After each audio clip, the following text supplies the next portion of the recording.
Get those paintbrushes ready as we travel through a magical world, restoring or thinning everything in our path in this week's Platinum Trophy, Epic Mickey Rebrushed. But what is Epic Mickey? Well, it is primarily a platforming game that allows players to approach levels using their own solutions. The game features a morality system where different alliances, side quests, and power-ups become available depending on the choices you make. It's even possible to avoid certain mini-bosses entirely if you take specific actions. The game's key feature is Mickey's Magic Paintbrush, which allows you to either draw and restore objects using paint or erase them using thinner. The game has a total of 39 trophies. There are no difficulty-related trophies to worry about, but you will need 2 full playthroughs to earn the platinum. There are a lot of missable trophies, however the game does allow some backtracking, and everything you miss on your first run can easily be picked up on the second. Now, before we get into the real meat of this platinum, the 2 playthroughs, let's quickly go over the collectibles you'll be dealing with. Mickey Uncaged. Free 12 gremlins from their cages. Think of gremlins as magical engineers. There are actually more than 12 in the game, but thankfully that's all you need for the trophy. That said, freeing gremlins comes with some huge advantages. They can remove hazards from levels, making traversal much easier, help collect items for certain quests, and in some cases they'll even land one of the required hits to defeat a boss. So honestly, save as many gremlins as you can whenever you see them. Moviegoer, collect 36 film reels. Just like the gremlins, there are more than 36 film reels available in the game.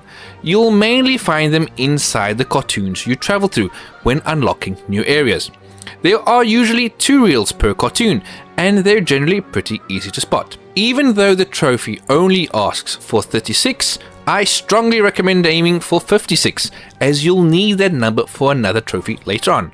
But let's not get ahead of ourselves just yet. If you ever come up short, you can replay these sections by visiting the movie theater on Meme Street, making cleanup nice and painless. Gosh, Oh Goody Goody, and Afui. Collect all parts of animatronic Goofy, Daisy, and Donald.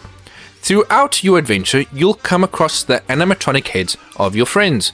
Once you do, they'll ask you to recover their missing parts as you progress through the world they're located in. None of these parts are particularly hard to find, but I'd honestly recommend using a guide here to cut down on unnecessary backtracking. That said, if you do miss a part, you're not completely locked out.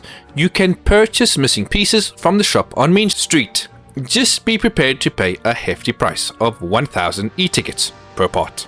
Okay, now let's talk the playthroughs. Since the game gives you 2 core mechanics, paint and thinner, you can probably already see where this is going. Paint is about fixing the world, restoring it, making things right.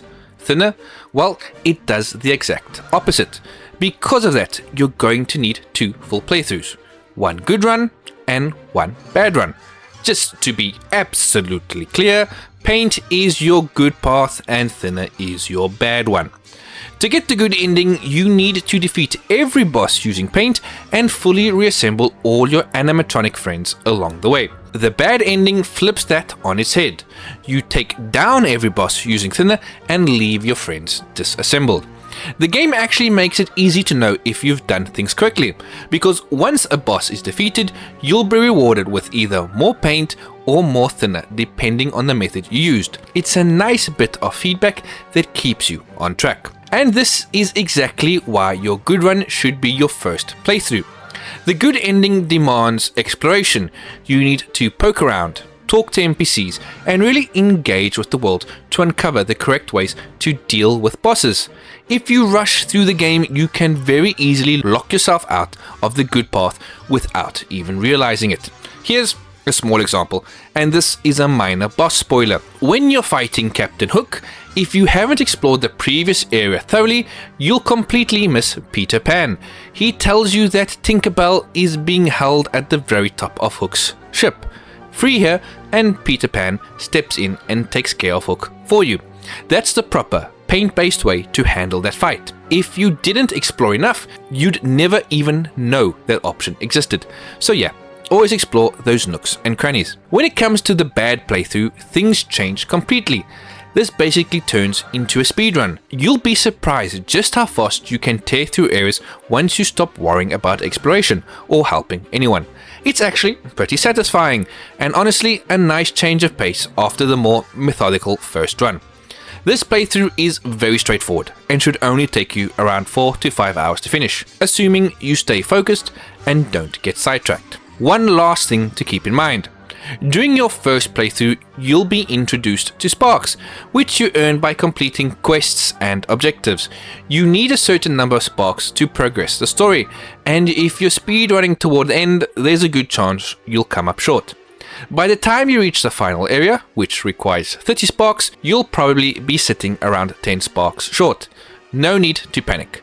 Head over to the main shop on Main Street and buy the remaining sparks you need. Just be aware that there's a limited supply, and they're not cheap, which is exactly why doing this in New Game Plus is the way to go. Your e-tickets carry over, making the step far less painful. And before we move on, here's a quick fun fact that can actually help with traversal. When you double jump, if you use your spin attack mid-air, you'll jump just a bit further. It's a small thing, but it can make certain jumps way more forgiving. The more you know. Now, with all that out the way, let's go over some of the missable trophies you'll encounter. Before we wrap up things, there are a few key trophies worth highlighting, mainly because they're either missable, confusing, or easy to overlook if you don't know what you're looking for. Early on, the first missable you'll encounter is Mechanically Gifted, which requires you to repair 3 rides in the Gremlin Village region. This happens very early in the game, and it's easy to walk past it if you're not paying attention. You'll arrive at a small theme park area with a teacup ride to your left, Dumbo on your right, and the boat ride straight ahead. None of these are complicated to fix, they just require some light exploration and talking to the nearby gremlins. Knock these out while you're here, because once you move on, you won't get another chance. Another trophy that trips people up is Street Cleaner, which asks you to fully repaint all of Main Street. Main Street acts as the game's main hub, and when you first arrive, you'll notice plenty of areas missing paint. Some of these spots are incredibly easy to miss, which is why I'll link a guide in the description. Trust me, if you're missing one tiny section and have no idea where it is, it's probably that cloud in front of the train station. Look up. Wink wink.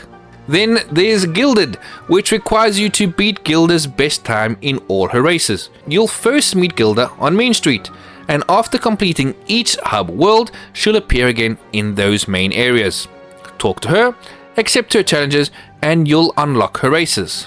Thankfully, these are pretty straightforward and shouldn't give you much trouble, especially if you're familiar with the movement mechanics. Suit Up is another trophy that can cause confusion. You might visit every shop in the game and wonder why none of them are selling costumes. And that's because they don't. Costumes are earned by collecting film reels and turning them into the usher outside the movie theater on Main Street. For every 4 reels you hand in, you'll receive a reward, which includes costumes. This is exactly why earlier I recommended collecting 56 film reels. Lastly, we have Battle Ready, which requires fully upgrading Mickey's health. This one is easier said than done, because it's not a simple upgrade you can just purchase. There are 5 specific upgrades, each tied to a certain action, and choices throughout the game. I'll put the full list on screen now to save time, and I'll also link the PSN Profiles guide in the description. One very important note, do this during your first playthrough, not New Game Plus. There have been reports of this trophy bugging out in New Game Plus, so don't risk it. After all the brush stroking, thinning, and moral decision making, you should be the proud owner of an ultra rare 0.6% Platinum Trophy. But the big question is getting your overalls dirty worth this Platinum? At first, Epic Mickey can feel a little stressful from a trophy hunting perspective. When you don't fully understand how certain systems work, especially the paint versus thinner choices, it's easy to worry about wasting time, missing something important, or even having to restart an entire playthrough. That actually happened to me during my good run. I defeated the first boss using thinner because I didn't fully understand how paint-based victories worked. Thankfully, once the systems start to click, everything falls into place pretty quickly. The morality system is easy to understand, and more importantly, your actions actually matter. Helping NPCs, exploring optional areas, and resolving conflicts might not have immediate consequences, but their effects show up later in meaningful ways. That said, while the game technically has good and bad endings, heavy air quotations there, the difference at the end are fairly minor. There isn't a true bad ending in the traditional sense, which is kind of understandable given that this is still a Disney game. One thing I really appreciated is that not all collectibles are mandatory. While you don't need everything, many of them provide genuine benefits, especially the gremlins, who can make traversal easier, help you with quests, and even assist in boss fights. My one real nitpick is the final boss. For me, it dragged on longer than it needed to and didn't feel nearly as epic as I was expecting. In fact, I didn't even realize I was at the final section of the boss fight on my first playthrough. That might sound strange now, but play it, finish it, and then come back and tell me if you felt the same way. On the positive side, the game respects your time. There's no unnecessary grind. The second playthrough can be completed surprisingly quickly. Once you know what you're doing, you'll be amazed at how much you can skip. The game almost feels like it's saying, we've got a lot to offer if you want it, but if you don't, that's fine too. So, in conclusion, an epic trophy list tied to a charming adventure with a slightly underwhelming final boss, but an overall very satisfying Platinum experience. Epic Mickey Rebrushed Platinum Trophy is an 8 out of 10.